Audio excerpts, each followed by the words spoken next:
निर्माता भव पुत्र। माँ चाहे तो अपने बच्चे को शेर बना दे और माँ चाहे तो अपने बच्चे को गीदड़ बना दे। माँ से बड़ा संसार में कोई देवता नहीं, माँ से बड़ा संसार में कोई गुरु नहीं, और माँ से बड़ा संसार में कोई अपना मित्र हितैषी नहीं है। माँ माई होती है। अरे माँ के समान संसार में कोई गुरु नजर नहीं आया, संसार में कोई गुरु नजर नहीं आया। माँ के समान संसार में कोई गुरु नजर नहीं आया, कोई गुरु नजर नहीं आया रे, कोई गुरु नजर नहीं आया।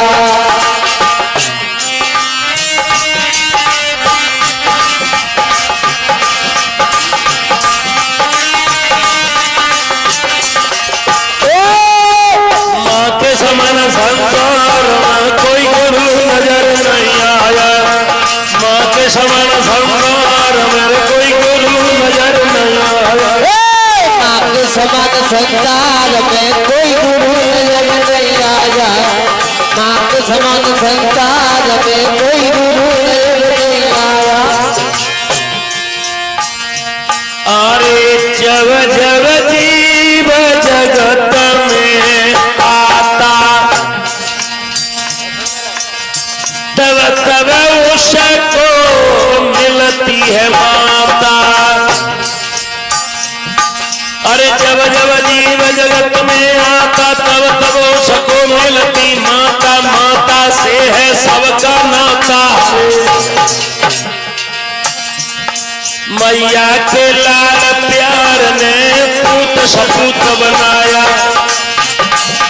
माँ के समान संसार में कोई गुरु नजर नहीं आया, माँ के समान संसार में कोई गुरु नजर नहीं आया, माँ के समान संसार में कोई गुरु नजर नहीं आया।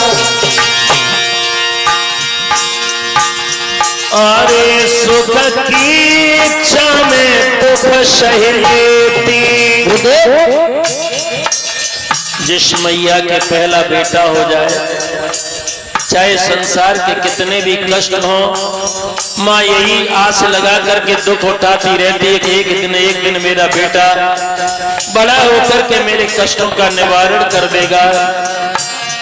अरे सुख की इच्छा में दुख सह लेती, भूखी चाहे प्यासी रहती। अरे सुख की इच्छा में दुख सह लेती, भूखी चाहे प्यासी रहती, किंतु किसी से कुछ नहीं कहती। हरे हरे किसी से कुछ इसलिए नहीं कहती है कि पता नहीं कौन हमारे लाला को, हमारी संतान को बददुआ न दे दे, इसलिए कोई बुरी भली भी कह दे, लेकिन फिर भी माँ उसको सहन कर जाती है। मैया के संस्कार ने पूत सपूत बनाया, माँ के समान संसार मेरे कोई गुरु नजर नहीं आया, माँ के समान संसार में कोई गुरु नजर नहीं आया, माँ के समान संसार में कोई गुरु नजर नहीं आया। जिनकी माँ जीवित है उन्हें माँ की कोई वैल्यू नहीं मालूम, और भक्तों जिनकी मैया आज संसार में नहीं है उन्हें पूछो। अरे जो चाओ रे भव सागर तरना, तो मैया की सेवा करना। जो चाहो भव सागर तरना, तो मैया की सेवा करना, माँ के वचन हृदय में धरना। रे हरे मैया के लाल प्यार ने पूत सपूत बनाया, माँ के समान संसार में कोई गुरु नजर नहीं आया। समान संसार में कोई गुरु नहीं आया, माँ के समान संसार में कोई गुरु नहीं आया। कोई गुरु नजर नहीं आया रे, कोई गुरु नजर नहीं आया, कोई गुरु नजर नहीं आया, कोई गुरु नजर नहीं आया। माँ के समान संसार में कोई गुरु नजर नहीं आया, समान संसार में कोई गुरु नजर नहीं आया, माँ के समान संसार में कोई गुरु नजर नहीं आया। जिस प्रकार डाली पर बैठे हुए पक्षी को अपने पंखों पर भरोसा होता है, ऐसे ही बालक हजारों गोदों में खेल आए रोता रहेगा और माँ की गोद में आकर के पट से छुप जाता है। माँ माई होती है, माँ का कोई वर्णन नहीं कर सकता और माँ से कोई भक्त उड़ भी नहीं हो सकता। श्रोताओं, एक समय की बात बताएं, शिवाजी को घमंड हो गया तो शिवाजी अपनी मैया जीजाबाई से बोले, माँ मैंने सुना है कि गुरु के ऋण से उऋण हुआ जा सकता है, पिता के ऋण से उऋण हुआ जा सकता है, लेकिन मैंने सुना कि कोई व्यक्ति माँ के ऋण से उऋण नहीं हो सकता। एकदम से जीजाबाई समझ गई कि इस लड़के को घमंड हो गया है। अरे शिवाजी तुम कहना क्या चाहते हो? कहने लगे, माँ संसार में बड़ी बड़ी मैंने विजय प्राप्त की है और तुम बताओ वही काम करके मैं लाऊं इस धरती का, लेकिन मैं तुम्हारे ऋण से उऋण होना चाहता हूं। सही मैया समझ गई कि अब की बार अगर मेरे शिवाजी ने किसी राज्य पर चढ़ाई की या तो ये मारा जाएगा, नहीं तो ये परास्त होकर के आएगा। घमंड हो गया इसको, ये माँ के ऋण से उऋण होने चला हुआ। ये माने कहा, लाला तुम्हें अगर ऋण उऋण करना चाहता है तो सुन, एक छोटा सा काम है। आज की रात मेरे ही बिस्तर पर तुझे लेट करके रात गुजारनी है। सभा में बैठे थे बहुत से लोग, अपनी अपनी बुद्धि से कहने लगे, देखो कैसी ये माँ प्रतिज्ञा कर रही है। अब बच्चा जवान है और ये माँ क्या कह रही? शिवाजी ने ऋण से उऋण होने के लिए हाँ कर दी, माँ 8 बजे मैं तुम्हारे कक्ष में आ जाऊंगा।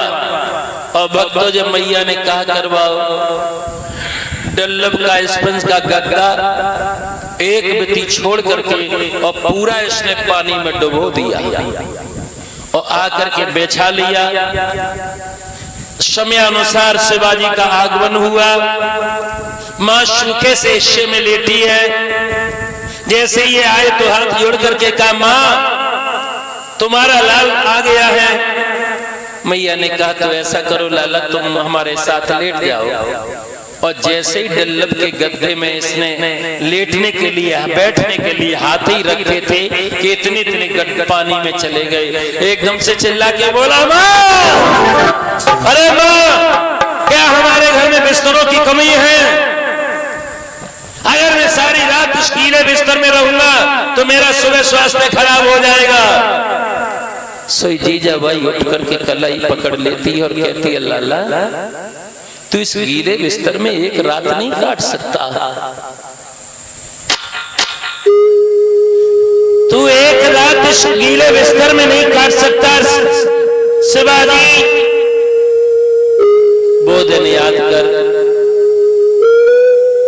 जब तू छोटा था, सर्दी की रात हुआ करती थी, तू इधर गीला बिस्तर कर देता था, मैं गीले में लेट करके तुझे सूखे में लिटाती, तू इधर भी बिस्तर गीला कर देता था। मैं सारी रात गीले में लेट करके तुझे छाती पर लिटा करके रातें निकालती थी। और एक दो रात नहीं लाला, ऐसे करके मैंने 2-3 वर्ष तेरे साथ गुजारी हैं, तेरे साथ 2-3 वर्ष गुजारी हैं, और तू एक रात के लिए ऐसे करने लगा। और इस छोटे से तुच्छ से कार्य के कर लिए तू माँ के ऋण से उऋण होने चला। तुझे 9 माह कोख में ढोया है मैंने, तेरा मलमूत्र मैंने कितना साफ किया, कल मैं वयोवृद्ध हो जाएंगी तो तेरे से 4 दिन में तू हो जाएगा लाला। मैंने 3 वर्षों तक तेरे मलमूत्र को, तेरी न बोलती हुई भाषा से तेरे पीड़ा को पहचान लेती थी। सोई शिवाजी दोनों हाथ जोड़ करके मैया के चरणों में गिर पड़े और माँ से कहा, माँ बेटा 1000 बार जन्म लेकर के माँ के चरणों में शीश न्यौछावर कर दे और फिर भी व्यक्ति माँ के ऋण से कभी उऋण नहीं हो सकता। श्रोताओं, जैसे ये समाचार उत्तानपाद को मिला, सुरजी को लेकर के आए हैं, दुर्ग उत्तम कुमार भी आए हैं और तीनों प्राणियों के साथ दोनों प्राणी उत्तानपाद अपने को लेकर के चले जाते हैं। बड़ा अच्छा राज्य काज इन्होंने चलाया। चौथेपन की अवस्था में दोनों रानी सुनीति और सुरजी को ले गए हैं वन में भगवान का भजन करने।